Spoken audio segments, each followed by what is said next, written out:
அன்பர்களே, நண்பர்களே, உங்கள் பாலுவின் இனிய காலை வணக்கம்.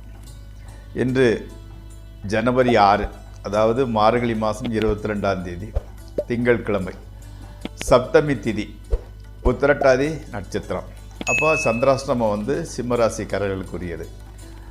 ராகு காலம் காலையில் 7:30லேருந்து 9 வரை, யமகண்டம் 10:30லேருந்து 12 வரை, நல்ல நேரம் 6:15 to 7:15, சாயங்காலம் 4:45லேருந்து 5:45 வரை. நீங்கள் அணிய வேண்டிய உடையின் நிறம் வெண்மை, அதாவது வெள்ளை கலர் செட்டு போடுறது நல்லா இருக்கும். தவிர்க்க வேண்டியது, அவாய்ட் பண்ணக்கூடியது பச்சை. சாப்பிட்றது கீரை, வாழைக்காய், கொத்தவரைங்காய் போன்றவற்றை சாப்பிட்டு கொள்ளலாம். எள்ளு. நண்பர்களே, இப்போ நம்ம ரோகிணி நட்சத்திரத்தில் பிறந்தவங்களை பற்றி சில குறிப்புகளை சொன்னோம். இன்னும் 2-3 பாயிண்ட்டுகள் சொல்கிறேன், கவனித்துக் கொள்ளுங்கள்.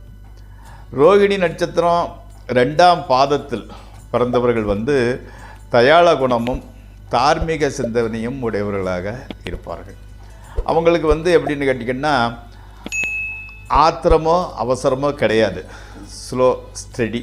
அவங்களுக்கு ஒரு ஆத்திரமாக முடிக்கணும், அவசரமாக இதை செஞ்சிடணும்னு அந்த துருதுருப்புங்கிறது கிடையாது. அதே சமயத்தில் ஆச்சார அனுஷ்டானங்களை அனுஷ்டிக்கக்கூடியவர்.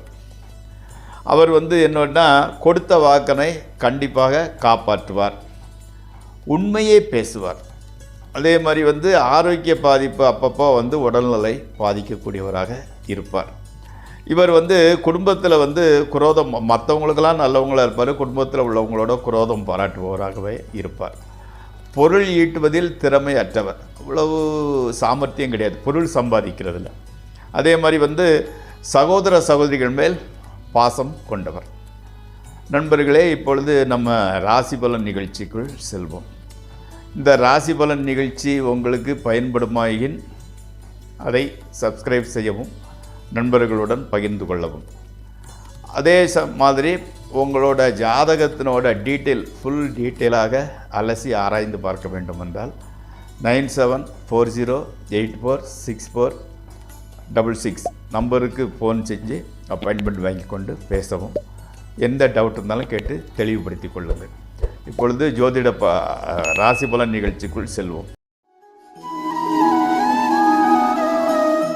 முதலில் அந்த மேசராசிக்காரங்களுக்கு இன்றைய பொழுதில் கணவன் மனைவியரிடையே மனத்தாங்கல், சின்ன அல்ப காரணத்துக்காக மனத்தாங்கல் உண்டாகி, வீண் செலவு, வீண் அலைச்சலால் ஏகப்பட்ட டென்ஷன். வீட்டில் அந்த டென்ஷனை வீட்டில் காமிக்கிறதுனால என்ன ஆகுதுன்னு சொன்னால், கணவன் மனைவி மத்தியிலேயே மனத்தாங்கல், வீண் சச்சரவு உண்டாகிறது. வெளியே இருக்கிற டென்ஷனை வெளியே விட்டுறது எல்லோருக்குமே நல்லது. முஸ்லீம் நண்பர் மூலம் பிரச்சனை உண்டாகிறது. துர்கா அல்லது பத்திரகாளியை வணங்கி வர துன்பங்கள் அகலும். அடுத்து ரிஷபராசி. மிகச்சிறந்த பலன்கள் நடக்கப் போவதன் அறிகுறி தெரிய ஆரம்பிக்கின்றது. மற்றவர்கள் முன்னேற்றத்திற்காக நீங்கள் காரணமாக இருக்கின்றீர்கள். தொழிலில் மாற்றமும் முன்னேற்றமும் உண்டாகிறது. கணவன் மனைவி உறவு சிறப்பாக இருக்கின்றது. அடுத்து மிதுன ராசி. முக்கிய விஐபியை சந்திக்க போகின்றீர்கள். அதனால் நல்ல பலன்கள் கிடைக்கின்றன. நண்பர்கள் உறவினர்களின் ஆதரவும் உதவியும் கிடைக்கின்றன.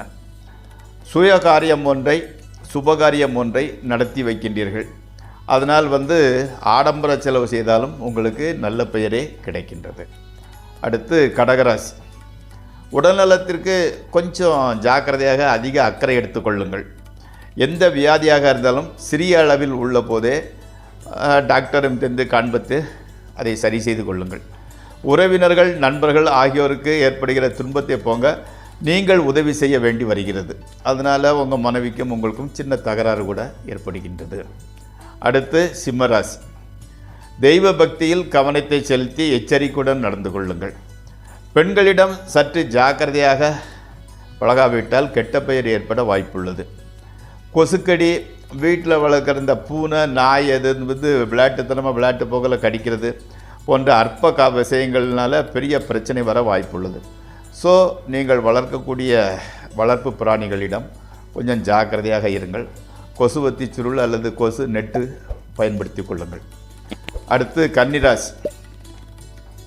பிரயாணங்களினால் சில நன்மைகள் ஏற்பட வாய்ப்புள்ளது. கணவன் மனைவி உறவு சுமாராகவே இருக்கின்றது. வீண் செலவும் வீண் மனக்கவலையும் உண்டாகின்றது. உத்தியோகம் கூட சற்று ஒரு நெருடலாகவே இருக்கிறது. மனைவி வழி செலவு, மனைவி வழி சுற்றத்தினர் மூலம் வேண்டாத செலவினங்கள் வந்து சேர்கின்றன. மருத்துவ செலவு கூட அதிகரிக்கிறது. அடுத்து துளாராசி. குடும்பத்தில் ஒரு மகிழ்ச்சியான சூழ்நிலை நிலவுகிறது. எடுத்த காரியங்கள் எல்லாமே ஓரளவு வெற்றியை நோக்கி பிரயாணிக்கின்றன. சினிமா, டிவி, காமெடி, பாட்டு கேட்குறது, கிரிக்கெட் பார்ப்பது என்று பொழுது மகிழ்ச்சியாகவே கழிகிறது. மனைவி மக்கள் ஆதரவாக இருக்கின்றனர். வெளியூர் பிரயாணங்களில் வெற்றி கிடைக்கின்றது. அடுத்து விருச்சிக ராசி. ஸ்பெக்குலேஷன், ட்ரேடிங் ஆகியவற்றில் லாபம் கிடைக்கின்றது. சுற்றத்தினருடன் ஏற்பட்ட மனத்தாங்கல் நீங்குகிறது. கணவன் மனைவி உறவு அவ்வளவு மகிழ்ச்சிகரமாக இல்லை. உத்தியோகம் செய்பவர்களுக்கு மேலதிகாரிகளின் ஆதரவு கிடைக்கின்றது. அடுத்து தனுசு ராசி. புது மனிதர்கள் அறிமுகமும் ஸ்தல யாத்திரை செய்வதற்கு வாய்ப்பும் வந்து சேர்கின்றது. பெரியோர்களின் ஆதரவும் உதவியும் கிடைக்கின்றது. கணவன் மனைவி உறவு சந்தோஷமாகவே இருக்கின்றது. பணம் எதிர்பாராத வகையில் கிடைத்தாலும் அது தங்குவதற்கு வழி தெரியவில்லை. அதே வார பணத்தை சேமிப்பு செய்வதற்கு உங்களுக்கு வாய்ப்பே இல்லை, வழியும் தெரியவில்லை. அடுத்து மகர ராசி. சகோதரர்களால் தொல்லையும் பொருள் இழப்பும் ஏற்படுகின்றது.